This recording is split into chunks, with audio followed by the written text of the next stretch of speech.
Estar bem informado tem um custo. Não estar, custa muito mais. André Ventura e António José Seguro estão na segunda volta. E cada detalhe conta. O palco das eleições é no Observador. Acompanhe passo a passo. Assine hoje o Observador e garanta acesso a todos os artigos, agora com 40 € de desconto. Saiba tudo em observador.pt. Lá nos Estados Unidos, eu acho que de facto é um mundo completamente diferente. É toda uma atitude de querer fazer, de achar que se consegue, de que o caminho é para a frente, de não ter medo de fazer perguntas, de valorizar sempre as respostas. Não há lá, uma coisa que eu gosto muito de dizer, que é não há perguntas estúpidas, e nos Estados Unidos vive-se muito assim.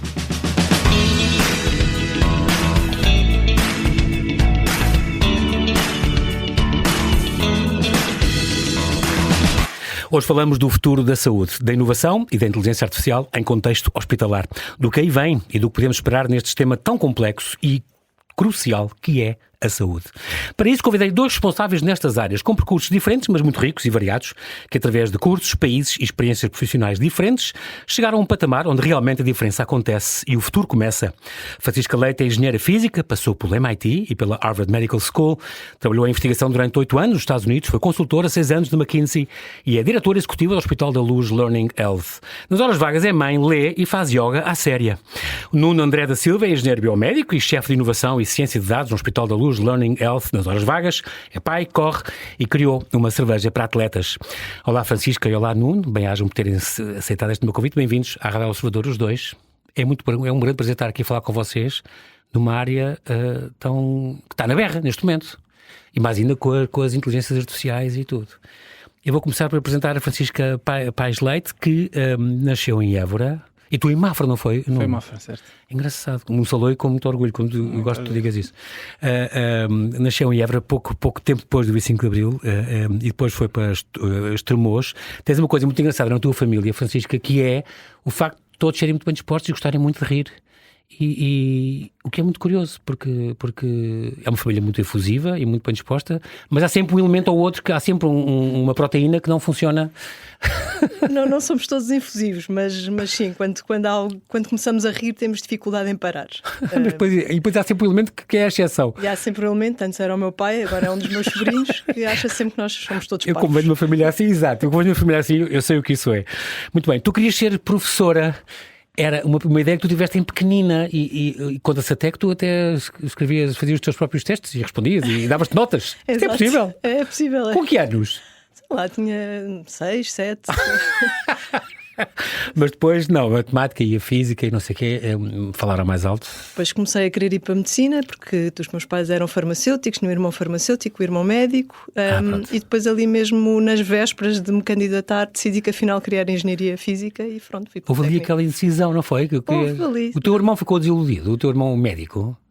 Não sei bem, acho que talvez um bocadinho, mas pronto. E também te passou pela cabeça o desporto, mas tu, que é uma área também que atinge muito aqui um nono, mas o teu pai disse não. Não, no 9º ano pensei em ir para desporto, mas sim, o meu pai disse nem pensar, não faz sentido nenhum. Não faz sentido nenhum, é ótimo. Muito bem, então tiveste esta indecisão entre a medicina e a engenharia, mas tu adoravas, aliás os dois, vocês são os dois, a física, a matemática, eu também adorava isso, estive no técnico. A física, a matemática e também a biologia, tinha a ver contigo ou não? Tinhas biologia? Pronto, aí também começou porque eu no 12º ano não quis escolher biologia, quis mesmo matemática, física e química. Aliás, eu fiz a escola em Estremoz e na minha turma de física 12º ano éramos 4 alunos só. Só, foi. Tínhamos um professor espetacular, que era o professor Hernani, e éramos 4. E a turma abriu para 4 pessoas, o que eu acho fenomenal. Fantástico, ainda bem. E portanto aí já estava mesmo muito inclinada para a engenharia e tinha uma paixão enorme pela física e pela matemática e também pela química, continuo a ter até hoje. E sou mesmo muito apaixonada e não percebo nada já, cada vez menos, mas continuo a achar tudo maravilhoso. Mas estamos sempre a aprender, é uma coisa que os vossos motos, depois eu falo disso, cada um, as frases que vos marcam um bocadinho e aprender todos os dias. Um dia que tu, como tu costumas dizer, um dia que eu passo sem aprender alguma coisa é um bocado perdido. É muito curioso isso, então em cientistas ainda mais, não é? É essencial, é o ADN dos cientistas. E depois há aqui uma pessoa que a gente vai fazer uma homenagem aos dois, que é o professor Eduardo Ducla Soares. Ele era de Biofísica, ele foi professor de Biofísica e que ele era fundador deste IBEB, do Instituto de Biofísica e Engenharia Biomédica. Ele era licenciado em Ciências Físico-Químicas e doutorou-se em Física, em Grenoble. E é uma pessoa, eu falo dele porque é muito importante esta importância, e tu falas disso também no teu texto, na questão de como um professor, eu gosto muito quando tenho convidados e tenho muitos que falam, houve uma professora que me orientou, é extraordinário isto, e de facto, este professor Eduardo Ducla Soares foi tão importante para vocês dois, o entusiasmo com que ele falava, as possibilidades da medicina e da biofísica e da biomedicina, é muito curioso. Impulsionou-te muito a ter esta carreira, não foi? Imenso. Para te tornares... É engraçado porque eu sou técnico na Faculdade de Ciências e conhecemos já depois, mas ambos tínhamos esta admiração enorme pelo professor Ducla Soares. Que os dois falam didisso. A ter, e ele é de facto uma pessoa espetacular, que sempre positivo, sempre a dizer-nos para nós fazermos aquilo em que acreditamos, mesmo quando eu achei que... Fui falar com ele antes de sair da ciência, se devia ir ou não para a McKinsey, e ele sempre... Francisca, claro que sim, vai ser espetacular. Outra área, aprendes outra área, abres horizontes. Sempre, e acredita sempre em nós, e eu acho que ele é mesmo uma pessoa fantástica. É muito inspirador isso, muito, não é? Inspirador, e para ti também foi assim, tu viste, ninguém falou com tal entusiasmo da área dele, certo, que eu pensei, isto é tão giro, eu tenho que ir para isto. E acho que é importante termos estes professores nas faculdades, claro que inspiram as pessoas e que nos fazem pensar diferente e maior e acreditar em nós. Ele é de facto uma pessoa muito inspiradora e que a mim marcou muito, e acredito, como a Francisca, que tenha marcado muitos estudantes, por isso é uma pessoa fantástica. Então, Francisca, tiraste Engenharia Física e Tecnológica no técnico, na minha escola também, uma grande faculdade, e depois fizeste o primeiro ano de doutoramento em Engenharia Biomédica, isto no Martino Center. Eu primeiro fui, aliás, para o programa doutoral do professor Ducla Soares. Na altura não havia muitos programas doutorais ainda em Portugal, e ele tinha este programa doutoral, tinha sido meu professor no 4º ano do técnico, eu tinha adorado, tinha sido monitora da cadeira de Biofísica dele no 5º ano do técnico, e depois fui fazer o doutoramento com ele, e como lá está, o professor Ducla Soares, como ele é sempre, dizer, Francisca, tem que ir embora daqui, vá para os Estados Unidos, e mandou-me a uma conferência para eu ir ver se conhecia lá alguém que eu gostasse, e eu apaixonei-me pelo trabalho que faziam no Martins Center, na altura chamava-se NMR Center, no Mass General Hospital, e mandei um e-mail para lá. Isto tem a ver com ressonâncias magnéticas funcionais, foi um bocadinho que foste para lá. Exato, fazer. Eu tinha a ilusão que ia descobrir como é que o cérebro funcionava. Claro que depois as coisas não são nada assim, mas de qualquer forma. Mas ias com esse sonho. Ia com esse sonho. Esse sonho mantém-se, não é? Ainda hoje. Exato. Então, é extraordinário. Continua a ser uma área que eu acho muito, muito desafiante e muito entusiasmante. Estamos a falar em Boston, foste logo em 99, tinhas quê? 24 anos por aí, eras novinho? Aí sim. É aqui que tu pegas na bicicleta e nunca mais largas durante 7 anos. Não. Comprei uma bicicleta, uma austríaca, que era bastante mais alta do que eu. Portanto, eu no princípio eu não chegava com os pés ao chão, mas depois lá me habituei à bicicleta e era a melhor bicicleta que havia. Eu chegava mais rápido que toda a gente a todo lado. Mas fizeste neve e chuva e calor esfuziante. Tudo. E tive acidentes, voei por cima de táxis quando a chover e a nevar. Pronto, aconteceu-me tudo. Mas a bicicleta aguentou. Estava fixa, exatamente.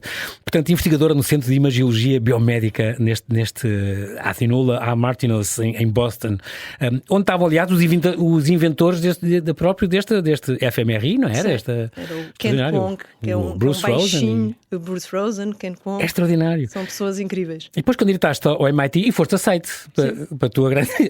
não é surpresa, mas olha, vou para aqui. E então fizeste doutoramento em Física Médica, isto naquele conjunto com a Harvard Medical School e MIT Ciência e Engenharia e o Hospital Geral de Massachusetts.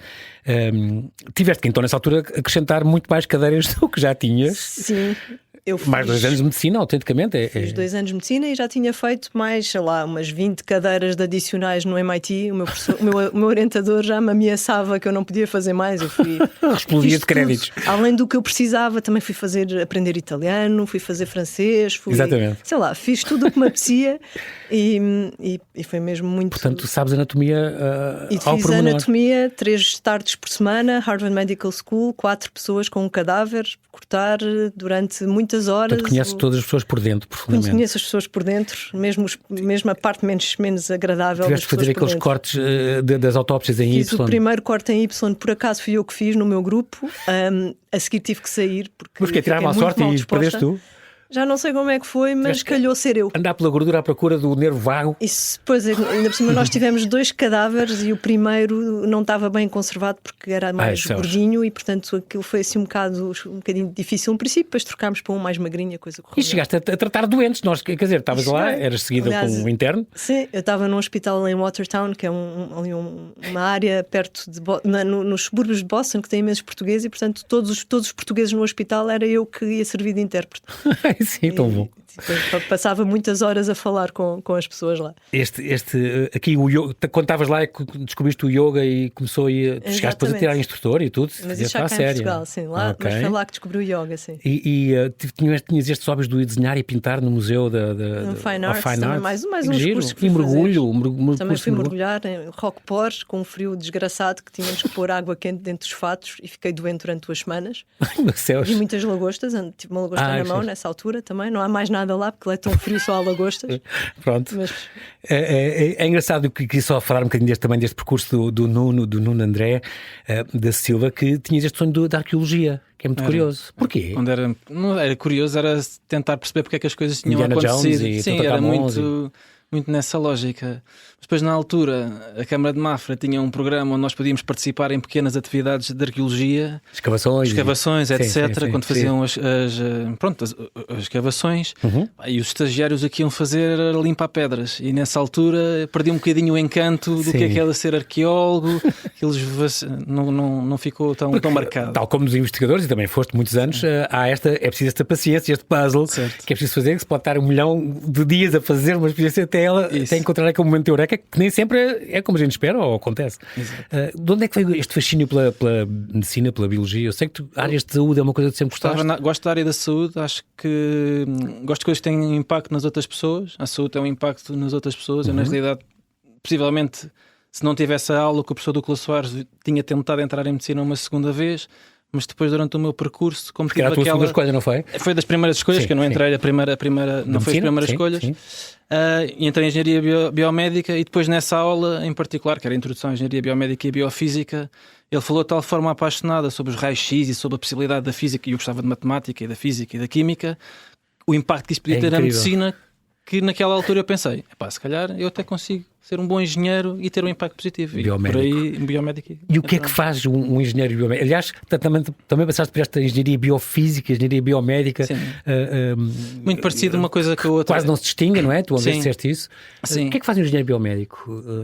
Quem termina o curso, tipicamente nós dizemos que sabemos de muita coisa, mas não sabemos nada. Ou seja, não somos especialistas em muitas coisas, mas temos uma elasticidade muito grande que nos permite adaptar a várias situações. Falas várias linguagens, não é? Como dizia o outro. Sim, exatamente. Ou seja, eu consigo falar com um médico, consigo falar com um químico, com um bioquímico, com um engenheiro, com um gestor, e isso é um skill que nós aprendemos no curso e que é uma mais-valia depois quando entramos no mercado de trabalho. É muito curioso porque eu já tive muitos convidados aqui e há muitos médicos e investigadores que dizem é uma pena, chegamos a uma altura em que temos uma máquina XPTO e depois tem que vir um físico explicar-nos como é que aquilo funciona, porque os médicos precisam daquilo, não sabem manipular aquilo, e se acontece qualquer coisa, não sabem resolver, e de facto vocês os dois estão em áreas, e mesmo na vossa inovação e na vossa formação, neste Learning Health, é muito multidisciplinar e isso é importantíssimo. E até fazem coisas hoje em dia que é o input até dos pacientes e dos enfermeiros e de coisa pode ser importante para avançar e para agilizar as coisas. Claro. E de facto são áreas, as vossas 2 áreas espantosas nesse aspecto. É muito, há físicos e há engenheiros e há médicos e é muito curioso isso. E são todos precisos.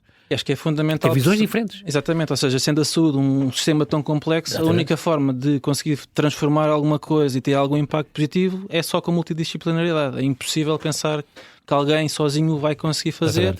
É preciso equipas multidisciplinares para ter um impacto positivo. E gerir isso às vezes não é fácil, vocês também, desse vosso papel, também têm que fazer essa gestão.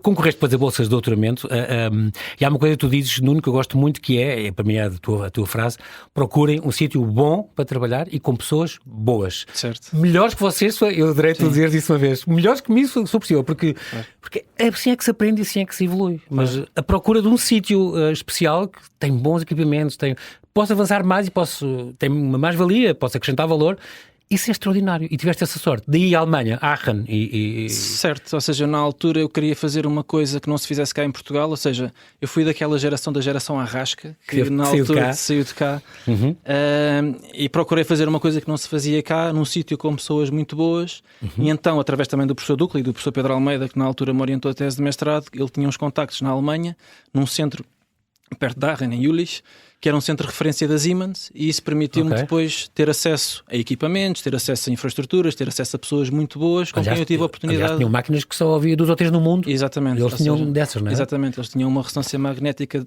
9.4 Tesla, um bocado técnico, mas não interessa. Exatamente, são poucas que existiam na altura, e isso permitiu-me ter contacto com novas tecnologias e muito próximo de quem desenvolve, que é muitas vezes um desafio onde se está em Portugal, onde não temos as grandes marcas. Exatamente. Estar num sítio onde se desenvolve e onde nós temos pessoas muito boas. E podem quase in situ, in loco e no momento experimentar e testar. Isso. E é engraçado porque estas tuas, estamos a falar outra vez de imagiologia molecular e ressonâncias, aqui nesse instituto faziam com esta ressonância com a precisão de uma tomografia por emissão de positrons, este PET, não é? Que é menos agressivo do que o outro método que existe. De maneira muito simples, a diferença entre a PET e a ressonância é que a PET tenta medir o metabolismo, ou seja, tentamos perceber como é que o metabolismo funciona através de radioisótopos, enquanto que a ressonância está mais ligada a alguma função e também à anatomia. E a combinação destas duas técnicas permite-nos ter uma visão muito mais holística sobre a forma, na altura, como o cérebro funciona, e era uma coisa que também me fascina e continua a fascinar. Tu viveste uns meses nos Países Baixos e depois 5 anos na Alemanha. Aliás, depois voltaste à Alemanha e continuaste a estudar lá e a trabalhar lá. Este é um grande choque de culturas, isto sim. Em relação a Portugal. Pronto. Em relação, sim, ou seja, um choque de culturas, as pessoas são muito diferentes. Eu partilhava a casa com alemães e tive que me adaptar. Foi também uma forma de eu crescer, perceber a importância das regras. Nós cá em Portugal muitas vezes não ligamos tanto às regras, de alguma forma. Lá a importância das regras realmente é muito importante e foi uma forma de eu crescer, mas gostei muito, adorei viver lá.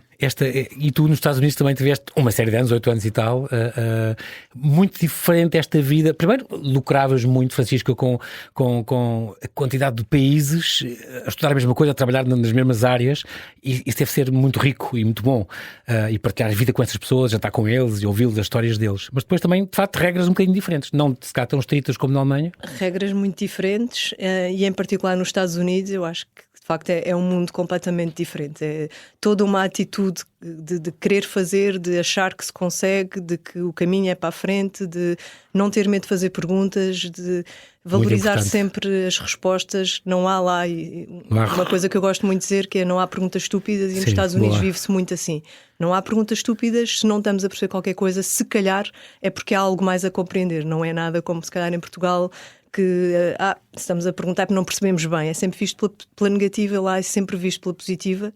E depois há gente de todo o lado. Em Boston havia na altura e continua a haver gente de todo o lado da Europa, de todo o lado dos Estados Unidos, da Ásia, Japão, da América do Sul, e portanto um encontro de imensas culturas diferentes. Cadinho de culturas brutal. Há muitos portugueses também, senti-me muito europeia lá, mais do que portuguesa, muitas vezes sentimos mais europeus, no contraste com os americanos. Boston também há o Newport, não sei o quê, há os açorianos que são... Sim, New Bedford e mesmo em Charlestown, as casas gigantes. Tem lá muitos restaurantes portugueses e uma rua, eu vivia muito perto da rua dos portugueses. Há muito contacto com imigrantes de primeira, segunda geração, e há também muitos portugueses já a estudar lá. O que é que vocês tinham mais saudades de Portugal quando estavam lá? Tu, Nuno, o que é que tu... Eu sou ali da zona... Pronto, a família assim não vale. Sou saloi, muito saloi, ali da zona de Mafra e da Ericeira, e tinha imensa saudade do mar. Ou seja, da possibilidade de estar próximo do mar, respirar... Nem é tanto o clima, é mais o cheiro do mar e aquela... O abrir a janela, não é abrir a janela, mas olhar para o mar, é uma coisa que eu valorizo e que na altura não tinha e tinha saudades. Eu tinha muitas saudades. A comida lá também é boa, há muitos restaurantes portugueses, mas eu tinha muitas saudades da comida cá, do pão alentejano, que é aqui uma coisa que e o Nuno, não é? Pão alentejano versus pão de Mafra. Pão alentejano é melhor, mas pronto. Tinha saudades disso, tinha saudades do cheiro do mar também em Portugal, apesar de eu ser alentejano e, claro, da minha família, dos meus amigos. Claro. Muito bem. Estamos a falar destas vossas preferências e o que vocês têm feito. Há só este pormenor muito curioso. 2, Nuno, sobre ti, a parte da pesca. Okay. Tu, de vez em quando, ainda vais pescar? Gosto de pescar. É uma coisa E o que é que chamas de pescar? É ir com a cana para a margem ou é ir de barco? Faço as duas coisas. Ou seja, tens um barco de amigos onde vão... tenho um barco de amigos e vamos pescar com os amigos, sim, exatamente. E depois comem o que pescam, fazem quando pescamos, comemos, sim, exatamente. Quando pescamos, comemos, exatamente. Ok, sim. Não vale ir ali para os ouriços da Senhora Maria e não, celebrar. Mesmo. E depois também fazes cerveja, que é uma coisa muito engraçada. Isto é um sonho que começou há uns anos, há 2, 3 anos, esta Pace, Pace Beer, que é uma cerveja funcional, energética, é uma cerveja artesanal, isotónica, digamos assim, para atletas. Exatamente. Portanto, álcool zero, portanto. É sem álcool, é uma cerveja sem álcool que eu estou a fazer, é uma marca que estou a lançar com um amigo, o David, ele é cervejeiro, somos amigos de infância há muito tempo. A fórmula é dele. A fórmula é dele e entretanto ele veio para Portugal, estava na Bélgica, veio para Portugal, somos amigos, começámos entre copos e cervejas. Olha, porque é que não lançamos aqui? Não é? Porque é que não lançamos isto? Pronto, estava a fazer muito desporto, faço triatlo, faço aqui um conjunto de coisas. Meias maratonas e meias Ironman. Okay. E o que acontece é que quem está a fazer este tipo de coisas depois tem muitas restrições ao nível de festas com os amigos, do álcool, etc. E daí, como é que vamos festejar? Não podemos beber nada, não sei o quê? Ou com a não é a mesma coisa, não é? Não. Então surgiu esta. Mas uma bebida que seja cerveja, e é igual à verdadeira cerveja, parecida. Amarela e com espuma. Sim, é muito parecida à cerveja original. Já provaste, Francisco? Gostaste? Já provei. Okay. Já provei, porque ainda por cima eu sou celíaca, portanto não posso, desde há uns anos não posso comer nada e beber nada com glúten. Pois, e esta, exatamente, é sem glúten. Reduzida e com eletrólitos. Então. É muito boa. Muito bem, para quem quer desfrutar de uma boa cerveja sem comprometer a performance e o bem-estar. Muito bem. E depois há uma coisa também curiosa em vocês dois, que é o Havaí. Os dois estiveram no Havaí, em ocasiões separadas, imagino, mas ficaram os dois fascinados pela natureza daquilo. Porquê o Havaí? Porque havia lá algum congresso ou alguma coisa, ou foi só por prazer de férias? Na minha área, que também era a área do Nuno, na realidade, que era da ressonância magnética, da imagem de ressonância magnética funcional, há uma grande conferência todos os anos, que é o... ok. E houve um ano em que foi no Havaí, então aproveitei para ir à conferência e depois ando de ficar lá a passear. Foi a primeira vez que estive a viajar completamente sozinha, que aluguei um carro sozinha, portanto ficou muito marcado para mim, mas de facto é muito giro viajar lá. Fizeram várias ilhas? Eu fiz 2 ilhas, fiz Oahu, que é onde é Honolulu, e depois fui também à Big Island, que é aquela que tem o vulcão, que está em atividade. Está sempre a babar-se aquela lenha, aquela lava. Exato, estive a ver a lava a cair no oceano e passei pela ilha toda. E nadaste com tubarões e não sei o quê. E fui fazer mergulho à noite para ver as manta rays, que são aquelas raias mantas, sim, gigantes. Sim, as gigantes, com porque lanternas. Mas vês alguma coisa? Porque nós mergulhamos à noite e depois paramos lá no fundo e pomos as lanternas viradas para cima, que atrai o plâncton, e então as manta rays vêm comer e passam. E viste mesmo? Rasante, passaram para vocês? Completamente. Voo rasante, sei lá, 1 metro de nós, e depois vão e dão uma volta e voltam com aquelas bocarras abertas gigantes. Sim, mas tranquilas para os humanos, não fazem problema nenhum, mas deve ser lindo. Mas é um misto de assustador e maravilhoso.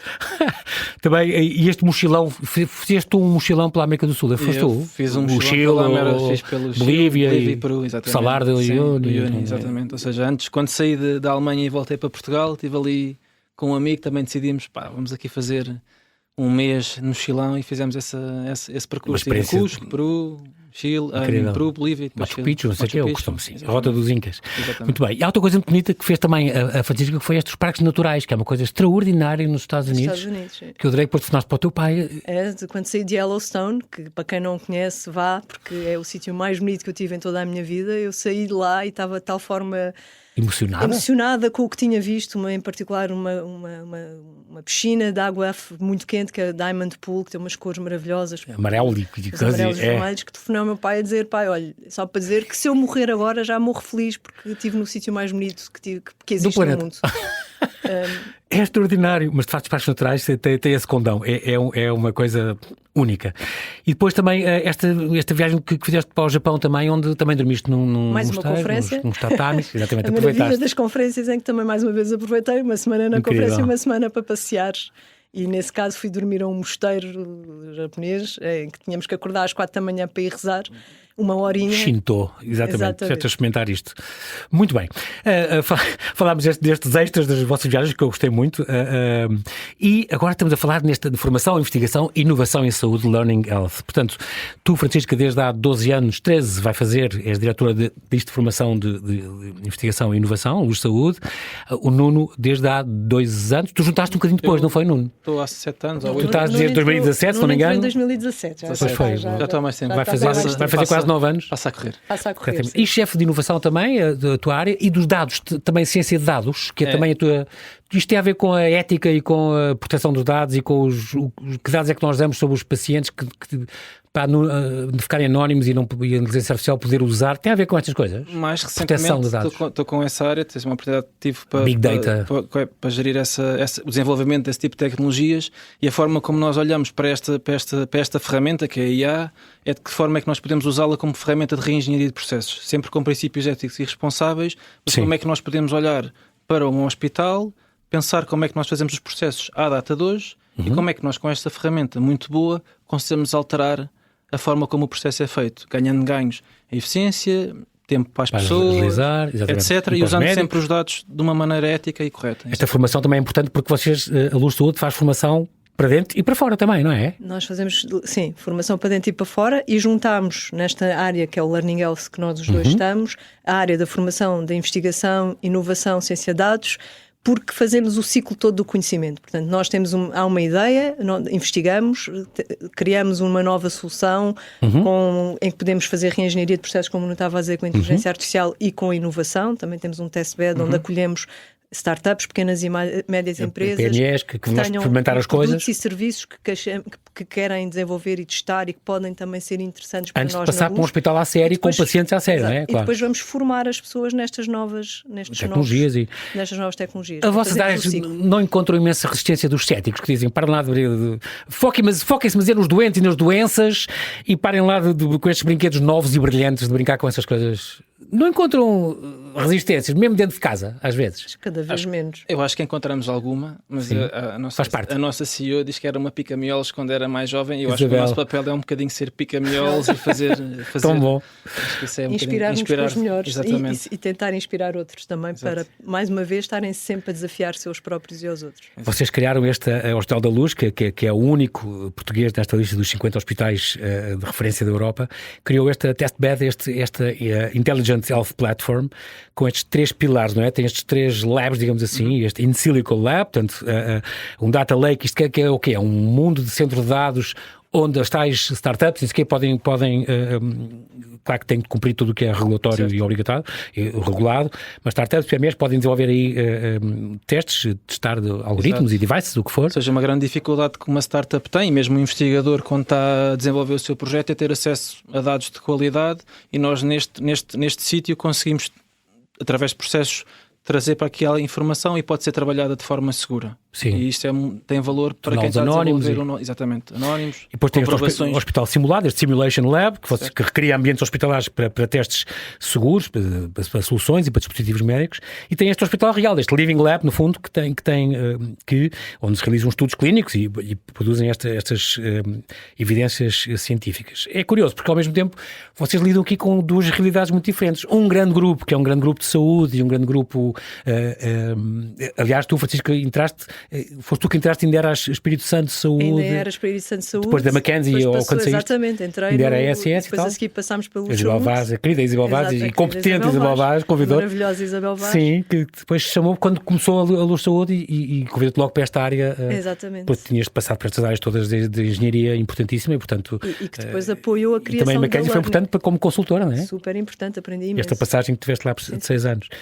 Mas de facto é um grande grupo, um grande hospital, estava a dizer, e depois há umas startups, portanto, vocês têm são 2 dimensões muito diferentes, e há uma diferença na acessão do risco, e assim que se pode correr, não é? Como vocês lidam com essa... Aliás, a própria Learning Health, nós pertencemos a esta pequena empresa dentro do Grupo Luz Saúde, sim, que é... Nós próprios somos uma startup dentro da Luz Saúde. Mas que acaba por implementar coisas que depois abrangem vão abranger todo o sistema, não é? Sim. E agilizar todo o sistema e este fazer ganhos com isso. E este pensamento nosso de startup, nós gostamos muito e sentimos muito esta responsabilidade de estar constantemente a inovar e constantemente a apoiar quem tem ideias novas e quem quer inovar dentro do grupo. e nós próprios o estamos a fazer no dia-a-dia. Há esta ideia dos test beds, quero que me falem um bocadinho disto. No fundo são autênticos laboratórios vivos dentro dos hospitais, ambientes reais onde se testam ideias, porque depois são muito importantes, podem agilizar as coisas, levarem treinamentos mais curtos, haver menos erros, motivar mais as equipas, mas começaram a implementar isto primeiro com umas 50, se não me engano, camas piloto, mas isto é o quê? Existem na realidade ou são coisas virtuais? Ou seja, o test bed é esta infraestrutura que na prática abre as portas da Luz Saúde para a inovação com as startups. Ou seja, portanto, temos uma forma um espaço físico, é isso? Sim, ou seja, temos uma forma estruturada de lidar com as startups. Um grande desafio muitas vezes de conseguir fazer alguma coisa é porque as próprias organizações não têm tempo para se organizar e ter os processos estruturados. E isto permite-nos fazer isso, ou seja, sermos muito mais rápidos a tomar decisões e criamos um ambiente seguro para fazer os testes, porque também a gestão de risco é importante na saúde, claro. Não é? Portanto, não é um sítio onde não é como um marketing que é um erro paga-se caro. Exatamente. E então o que estamos a fazer é criar condições para que estes testes possam ser feitos. Quer o quê? Trazendo as startups junto dos nossos profissionais e os profissionais para junto das startups para que em conjunto consigam identificar os melhores problemas. Quando diz profissionais é médicos, enfermeiros, técnicos, ou seja, toda esta comunidade trabalha no hospital. Exatamente, e isto vem muito na nossa perspectiva de como é que esta complexidade se consegue gerir através de multidisciplinaridade. E a multidisciplinaridade não é só dentro da nossa casa, é também no ecossistema, porque funcionamos a velocidades diferentes. Sim, uma empresa muito grande tem uma velocidade, uma startup terá outra. Será que nós não conseguimos encontrar aqui pontos comuns que seja benéfico para toda a gente? E é muito nesta lógica que o test bed é feito para que as startups possam crescer, os nossos profissionais tenham acesso à melhor tecnologia e à inovação e que também os motive. Na prática também tem esta... Hoje em dia há muito esta pressão economicista nos hospitais. Os médicos são atingidos por esta coisa as metas, os objetivos, quantas operações é que tens que fazer esta semana e achando coisas, os tempos de consulta, tudo para os gestores que querem resultados, e tudo para aumentar a eficiência e tudo. Ser médico, um erro médico continua a ser uma das principais causas de morte dos países desenvolvidos, mas o futuro da medicina passa um bocadinho para como é que se joga essa eficiência e economia, como é que se gera um hospital inovando, querendo inovar, mas ao mesmo tempo os médicos têm que fazer operações, têm que ter consultas cada vez mais rápidas e têm que... É complicado. E sabendo que estamos provavelmente à beira de uma verdadeira disrupção, porque nós sabemos que não há, infelizmente não conseguimos chegar a todos os doentes, e isto não é só em Portugal, é em todo o mundo. Sim. Cada vez vai ser pior, porque cada vez temos maior número de pessoas, temos pessoas mais velhas, com maior carga de doença à medida que... Mais crónicas. Claro, à medida que vão envelhecendo. E, portanto, não vamos conseguir aumentar os recursos, seja pessoas, sejam hospitais, com a velocidade que é necessário. Exatamente. Portanto, temos mesmo que ser inovadores e temos que apoiar a inovação e temos que dar a possibilidade de conseguir inovar, como o Nuno dizia, de forma segura e também em rede. E, portanto, é muito importante este tipo de test beds e estas colaborações, seja com startups, seja com a academia, com as universidades, com os laboratórios, com as empresas, com a indústria farmacêutica de dispositivos médicos. Tu própria tens várias colaborações és membro de diversos conselhos consultivos e científicos, porque só em rede e só todos a trabalhar da Católica, não sei por aí fora, não é? Só assim é que nós vamos conseguir provavelmente encontrar as soluções que nos vão permitir continuar a melhorar na saúde e na forma como prestamos a saúde. Essa parte da rede é muito importante. Em rede, tem que ser. Também há a questão dos dados. Públicos, privados, todos. Exato. Também há esta questão importante dos dados e dos big data que a inteligência artificial precisa para aprender. E hoje em dia há muito esse problema e a facilidade que é a pessoa chegar a um médico, mesmo que seja noutro hospital, e ele poder ter acesso ao processo de um doente. É uma coisa que foi muito discutida há muito tempo, não sei como é que está hoje regulada, mas isso caminha-se para isso, para essa integração. Tendencialmente irá-se caminhar para aqui. Há uma peça regulatória grande que são o European Health Data Space, que vai ser implementado muito, muito, muito brevemente, e isso irá nessa direção de se conseguir partilha de informação dentro do sistema de saúde. O futuro da medicina passa por várias coisas, a medicina de precisão, por exemplo. Esta questão que se fala muito hoje em dia de humanizar os remédios genéticos, este tipo de coisas, que são coisas muito caras para desenvolver, mas cada vez é o remédio específico para ti, é mais próximo para aquela doença, porque todos os pacientes são diferentes, não é? E a questão da telemedicina, a ligação médico-doente, estes grandes avanços na medicina são sempre também áreas de fronteira, não são? Como se provam pelos prémios Nobel, por exemplo. Certo. Ou seja, mesmo os de medicina e fisiologia são sempre áreas de fronteira ali que, tanto convém esta multidisciplinaridade que é muito importante. Sem dúvida, é fundamental que isso exista para que se consiga avançar, porque o conhecimento não é só não podemos olhar para o conhecimento só numa dimensão, diferentes cabeças vão pensar de maneira diferentes. A inteligência artificial e saúde. É muito importante esta ferramenta que é a inteligência artificial, mas como tu dizes também às vezes não se deve apoiar se calhar demasiado ou não é a solução para tudo. Não, eu acho que nós Onde é que está vezes... a ligação de médico-doente, por exemplo, que é tão importante? Onde é que se encaixa aqui sem um perder o outro ou sem se afetarem? Eu acho que a base da medicina passa por essa confiança entre o médico e o doente. E de forma é que nós olhamos para uma ferramenta como é a IA, não como um martelo olhar para pregos, mas como é que nós percebemos quais é que são os processos que realmente precisam desta ferramenta e usamos a ferramenta no momento certo.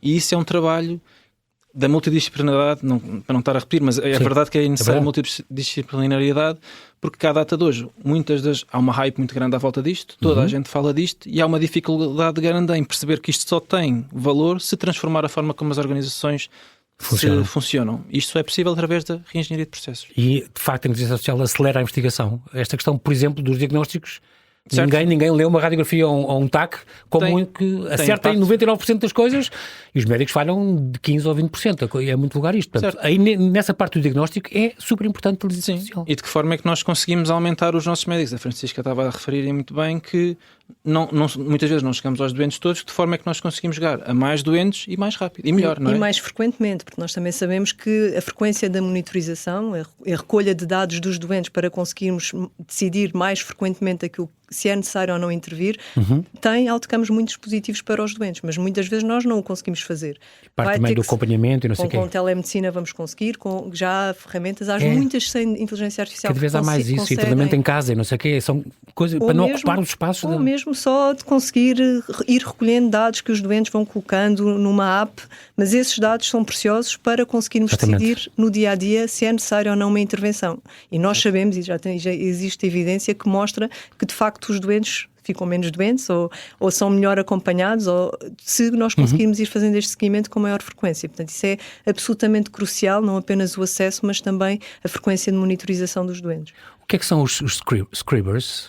Scribers, neste contexto do Center for Responsible AI. Sim, ou seja, nós fazemos parte de uma coisa que é o Center for Responsible AI, que está a ser liderado pela Embaba, está a ser liderado agora pela Sword. Agora é pela Sword, mas está a ser liderado pelo Paulo Dimas, e a ideia também funciona em rede, em ecossistema, ou seja, que une startups, PMEs, centros da universidade e depois líderes de indústria. Dentro da saúde, os líderes de indústria somos nós, o São João e a Bial, e trabalhamos com as startups de forma a conseguir levar os produtos da startup para o mercado e testar os produtos. O Scriber, o que é um Scriber é, na prática, uma forma de nós estarmos a falar, o médico não tem que estar a tirar notas, está a ouvir a nossa conversa e depois no final tem um sumário. Ou seja, permite com que a interação durante a consulta então seja mesmo diferente. Escriba, quer dizer, a pessoa que toma uma nota. E liberta o médico para realmente olhar para o doente, para realmente criar relação, para capturar muito outro tipo isso. de dados do doente que muitas vezes não consegue se está meramente focado naquilo que é o ecrã. Exatamente. Muito bem. E também este projeto Intelligent Care, isto é uma coisa que vai no fundo também explorar a inteligência artificial para caracterizar os doentes. Estou a pensar concretamente aqueles com multimorbilidades, por exemplo. Aí pode ser muito importante isto, porque empodera os doentes, porque ficam a saber com conhecimento mais profundo o que é as suas condições, ficam mais ativos na gestão dos seus tratamentos, percebem melhor o que é que lhes está a acontecer e o que é que eles vão fazer. Já pode tomar até um papel decisor, se calhar, já é longe vão uns tempos do Sr. Doutor é que sabe, o Sr. Doutor é que diga tudo. O doente às vezes, hoje em dia, tem um papel mais ativo nisso, não é? Sim. Este Intelligent Care tem a ver com isso? O Intelligent Care foi um projeto de investigação, outra vez em rede, connosco, com o técnico, com o INESC, com o Priberan, onde o que nós fizemos foi... O ISR, exatamente, isso bem lembrado, que é, será que nós conseguimos olhar para os dados que existem no hospital, caracterizar os doentes com base na sua complexidade, ou seja, com base nesta multimorbilidade, ou seja, doentes com várias doenças crónicas, e perceber qual é que é o impacto que estas doenças crónicas têm, por exemplo, no consumo da saúde. Será que nós conseguimos perceber se há doentes que vêm mais à urgência, têm um certo perfil? E se nós conseguimos identificar isto bem, significa o quê? Que conseguimos identificar, conseguimos atuar. E a ideia é um bocadinho esta. Era uma ideia também, foi na realidade o nosso primeiro grande projeto com financiamento competitivo externo. Sim, Portugal 2020, Portugal 2020 na altura. E a ideia também era começar cada vez mais a caminhar, lá está, no sentido de uma medicina mais personalizada, em que queríamos identificar exatamente o perfil do doente e perceber para doentes com aquele perfil qual é que era a atuação clínica que tinha melhores resultados. Muito bem. E continua a haver este curso de inteligência artificial e ciência de dados em saúde, já houve várias edições, 6 edições, se não me engano. Isso era um curso que nós tínhamos com o técnico, que técnico, exatamente. Agora estamos a tentar reformular. Houve 6 edições já, entretanto, correram bem. Exato. Bem. O vosso Hospital da Luz é universitário, é importante isto, portanto, aí o Research Trusted Environment que também estão a criar para a descoberta de mais conhecimento. E podíamos falar de muito mais coisas, de cirurgias robóticas, tudo e mais alguma coisa. Neste momento, nos Estados Unidos, com o Trump e o Robert Kennedy, as coisas estão muito complicadas, não estão? O que é que dizem os teus amigos, Francisca, de lá? O que é que os meus amigos os que estão lá, estão a sofrer? Um bocadinho assustados com esta secretária da Saúde que é contra as vacinas e que é uma pessoa, um zero à esquerda nesta área. E falam mais nas diferenças de política do NIH e de financiamento da investigação lá, que de facto houve enormes cortes e houve muita gente a ficar de repente sem dinheiro, sem grants para investigação, e muita gente que também foi despedida das universidades, depois novamente contratada, mas continua um ambiente de bastante instabilidade. Que é pena num sítio que tem uns meios que ninguém mais tem. E que se os Estados Unidos são o que são, muito se deve à imigração e a todos os cérebros foram para lá e não continuar a valorizar imenso essa é uma perda. Essa atuação que eles têm tido durante anos e que os levou a ser o que são no mundo. É uma perda enorme. Vou-vos despedir, porque o nosso tempo acabou, mas gostava com estas frases que vocês dizem que é muito, para mim são muito importantes, estas frases motivacionais, este espírito que é tua, Francisca, não há perguntas estúpidas, é muito importante isto, é fundamental as pessoas criarem este ambiente livre de questionar, sem medo de falhar, e o que se aprende que é tão importante com isso. E tu dizes também, Nuno, que todos os dias são dias bons, todos os dias aprendes algo e todos os dias são bons, procurar estudarem e trabalhar em sítios bons com gente boa é muito importante, que as decisões podem ser sempre revertidas. Aconteceu-te, houve um azar com o primeiro doutoramento e depois conseguiste, o tempo não volta para trás, mas conseguiste dar a volta a isso e sempre desperta a aprender coisas novas. Também é outra coisa que vocês, os dois, estão e que mostram muito e que... olha, eu estou mais confiante com a questão da saúde, a inteligência artificial e isso tudo, que assustava muito as pessoas ao princípio. Hoje em dia sinto que se pode ganhar com isso. Um sistema mais inteligente não afasta o toque humano, pode até amplificá-lo, o que é muito importante. Bem-ajam aos dois, Francisca e Nuno, muito obrigado por terem vindo. Tudo bom. Obrigado pelo convite.